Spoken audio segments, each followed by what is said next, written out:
અમદાવાદના મણિનગર વિસ્તારમાં આવેલી એક શાળામાં વિદ્યાર્થીને પાણીમાં ડામર ગોળી ભેળવી પીવડાવવાની ઘટના સામે આવતા શિક્ષણ વિભાગે ગંભીરતા દાખવી છે। રાજ્યના શિક્ષણ મંત્રી પ્રદ્યુમન વાજાએ આ સમગ્ર મામલે તાત્કાલિક તપાસના આદેશ આપી શાળા પ્રશાસન પાસેથી વિગતવાર અહેવાલ માંગ્યો છે। પ્રાથમિક તપાસમાં સામે આવ્યું છે કે વિદ્યાર્થીની પાણીની બોટલમાં અન્ય એક વિદ્યાર્થી દ્વારા ગોળી નાખવામાં આવી હતી।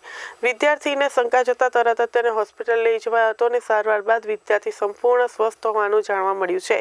શિક્ષણ મંત્રીએ જણાવ્યું છે કે ઘટના અંગે વિદ્યાર્થી તથા શાળા પ્રશાસન બંને પાસેથી સ્પષ્ટીકરણ માંગવામાં આવ્યું છે અને જવાબદાર સામે યોગ્ય કાર્યવાહી કરવામાં આવશે। આ ઉપરાંત શિક્ષણ વિભાગે રાજ્યમાં ઉચ્ચ શિક્ષણ ક્ષેત્રની ભરતી અને પ્રવેશ અંગેની સ્થિતિ પર જાહેર કરી હતી તો એન્જિનિયર કોલેજમાં ઉપલબ્ધ 16 જગ્યામાંથી 9 જગ્યાઓ ભરાઈ ગઈ છે, એટલે કે આશરે 73% જગ્યાઓ પર ભરતી પૂર્ણ થઈ છે। જ્યારે સરકારી પોલિટેકનિક સંસ્થાઓમાં 86 અધ્યાપકોની જગ્યાઓ ભરાઈ ચૂકી છે। શિક્ષણ મંત્રીએ વધુમાં જણાવ્યું કે ભરતી પ્રક્રિયાને વધુ પારદર્શક અને અસરકારક બનાવવા માટે નિયમોમાં સુધારા અને અદ્યતન કરવાની કામગીરી ચાલી રહી છે તો રાજ્યમાં ગુણવત્તાયુક્ત શિક્ષણ અને સુરક્ષિત વાતાવરણ સુનિશ્ચિત કરવા સરકાર પ્રતિબદ્ધ હોવાનું ઉમેર્યું છે।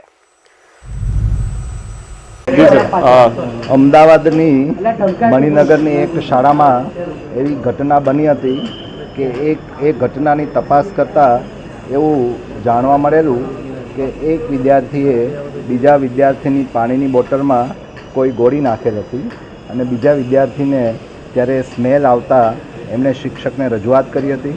શિક્ષક તેને તરત જ ડૉક્ટર પાસે લઈ ગયા હતા અને ડૉક્ટરે તપાસતા વિદ્યાર્થી તંદુરસ્ત રહ્યા હતો।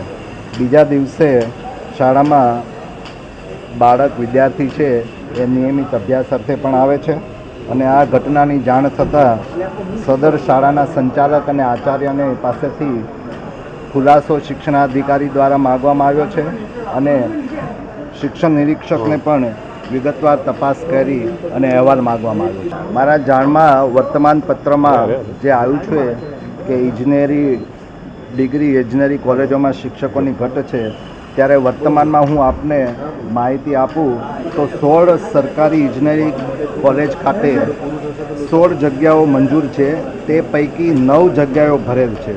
એટલે સરકારી કોલેજો ખાતે કુલ 73% અધ્યાપકોની જગ્યાઓ ભરાયેલી છે અને માત્ર 27% જ ખાલી છે।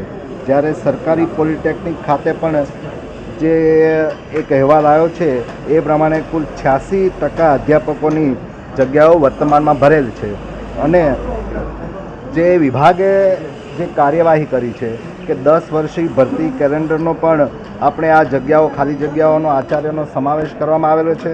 એ ઉપરાંત AICTE દ્વારા જે સૂચવેલ મુજબ ભરતીના નિયમો છે તે અદ્યતન કરવા અંગેની પ્રક્રિયા હાલમાં પ્રગતિ હેઠળ છે અને ત્યારબાદ આપણે સીધી ભરતીથી તેમજ બઢતીથી ભરવાનું આયોજન છે।